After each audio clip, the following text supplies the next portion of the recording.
गांव के एक कोने में बसा था एक गरीब परिवार। माँ, पिता और उनका बेटा अर्जुन। अर्जुन के पिता हरी राम एक सीधे साधे किसान थे। हमेशा दूसरों की मदद करते, गांव के कामों में आगे रहते। पर कहते हैं ना, अच्छे लोगों से भी कभी कभी दुनिया जलती है।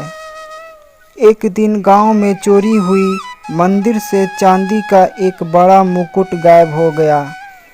कुछ स्वार्थी और जलने वाले लोगों ने बिना सबूत के हरी राम पर आरोप लगा दिया। उन्होंने कहा, हरी राम ही मंदिर में सबसे पहले पहुंचता है, उसी ने मुकुट चुराया है।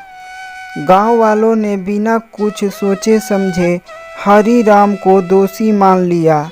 पंचायत बैठी और बिना जांच के हरी राम को गांव से निकालने का फैसला सुनाया गया। इस अपमान और दुख से टूटे हरी राम ने कुछ ही दिनों में दम तोड़ दिया। अब अर्जुन और उसकी माँ को गांव से निकाल दिया गया। ना खाने को खाना, न रहने की जगह। माँ ने कई दरवाजे खटखटाए, पर हर जगह से ठोकर मिली। अर्जुन, जो सिर्फ 14 साल का था, माँ का हाथ थामे एक गांव से दूसरे गांव भटकता रहा। एक रात जब भूख से तड़पते हुए वे दोनों एक पुराने मंदिर के पास सोने को बैठे, तभी वहां एक साधु आए। उन्होंने माँ बेटे की हालत देखी और दया आई। साधु ने उन्हें मंदिर से शरण दी और अर्जुन को पढ़ाना शुरू किया। साधु कोई साधारण व्यक्ति नहीं थे, वे एक बड़े विद्वान और आध्यात्मिक गुरु थे, जो वर्षों से गुप्त रूप से ज्ञान बांट रहे थे। अर्जुन में जिज्ञासा थी, लगन थी। धीरे धीरे वह वेद, गणित, ज्योतिष, व्यापार और दर्शन में निपुण हो गया। साधु ने अर्जुन को शहर भेजा, जहां उसने अपने ज्ञान और मेहनत से एक बड़ा व्यापार खड़ा किया। कुछ ही वर्षों में वह नामी लेखक, व्यापारी और दार्शनिक बन गया। देश भर में उसका नाम होने लगा, ज्ञानी अर्जुन। एक दिन अर्जुन अपने गांव लौटा, शानदार वस्त्रों में, घोड़े पर सवार, साथ में अपनी माँ और साधु गुरु।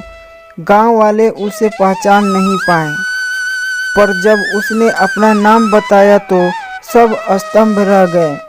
वे झुक गए और रोते हुए कहा, हमें क्षमा कर दो अर्जुन, हमने तुम्हारी पिता के साथ बहुत अन्याय किया। अब हमें सच्चाई का पता चला, असली चोर वही था जो तुम्हारे पिता को दोषी ठहराता था।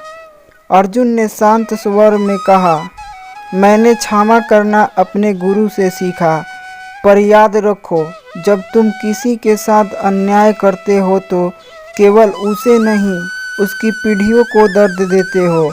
गांव वालों ने माँ से माफ़ी मांगी। अर्जुन ने गांव में एक स्कूल और अस्पताल बनवाया और अपने पिता की समाधि पर वहां एक पत्थर पर लिखा गया, जो सच्चे होते हैं वे समय के साथ और भी उज्जवल होते हैं। और इस तरह अंधकार में भटकते हुए अर्जुन ने उजाले की राह पाई और सबने पिता का सम्मान वापस दिलाया। दोस्तों, वीडियो अच्छी लगी तो वीडियो को लाइक और चैनल को सब्सक्राइब जरूर करें।